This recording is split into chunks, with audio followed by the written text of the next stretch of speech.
স্বপ্ন দেখতে তো পয়সা লাগে না, ফলে মানুষ স্বপ্ন দেখে। কেউ কেউ দিবা স্বপ্ন দেখে, কেউ কেউ ছেঁড়া কাঁথায় শুয়ে স্বপ্ন দেখে, কেউ কেউ দুঃস্বপ্ন দেখে।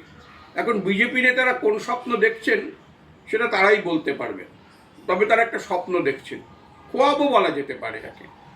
খোয়াবটা কি?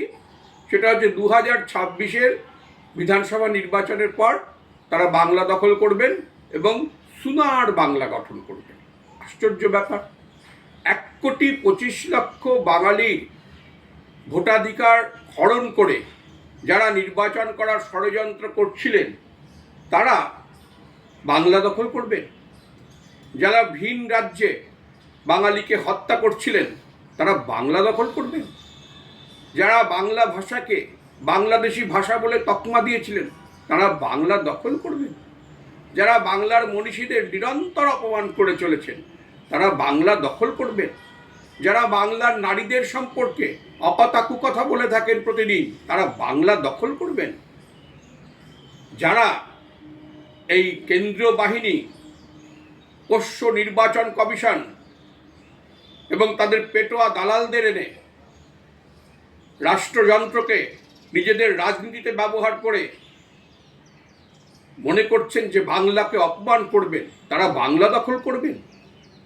যে দলের বিধায়করা গত 5 বছরে বাংলার ন্যায্য পাওনা আটকে রাখার কথা বলেছেন, বাংলার ন্যায্য পাওনা দিতে যারা বাধা দিয়েছেন, যারা বাংলার জন্য একটি কানাকড়িও এনে দেননি, বাংলার উন্নয়নে যাদের কোনো অবদানই নেই, তারা বাংলা দখল করবেন।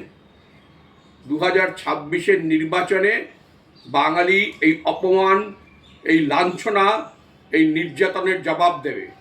বাঙালি ব্রিটিশ তাড়িয়েছিল, বাঙালি বঙ্গভঙ্গ রোধ করেছিল। যে বিজেপি আবার বাংলাকে ভাগ করার কথা ভাবে তারা বাংলা দখল করবে, বাঙালি এদের সমুচিত জবাব দেবে। এবং একদিন এই 2026-এর নির্বাচনের পর খোয়াব ভেঙে বিজেপি দেখবে বাংলা তাদের আবার প্রত্যাখ্যান করেছে। শুধু তাই নয়, 2029-এর লোকসভা নির্বাচনের পর বিজেপি দেখবে যে বাংলাকে দখল করার দিবাস্বপ্ন তারা দেখছিল, যে খোয়াব তারা দেখছিল, সেই খোয়াব চটকে গেছে। দিল্লির প্রধানমন্ত্রীর আসনটি অলঙ্কৃত করছেন একজন বাঙালি। বিজেপি আসলে দুঃস্বপ্ন দেখছে। কি দুঃস্বপ্ন? বিজেপি দুঃস্বপ্ন দেখছে বাঙালি সমবেতভাবে বিজেপিকে এই বাংলা থেকে বিদায় জানাচ্ছে। এই দুঃস্বপ্নটা বিজেপি দেখছে।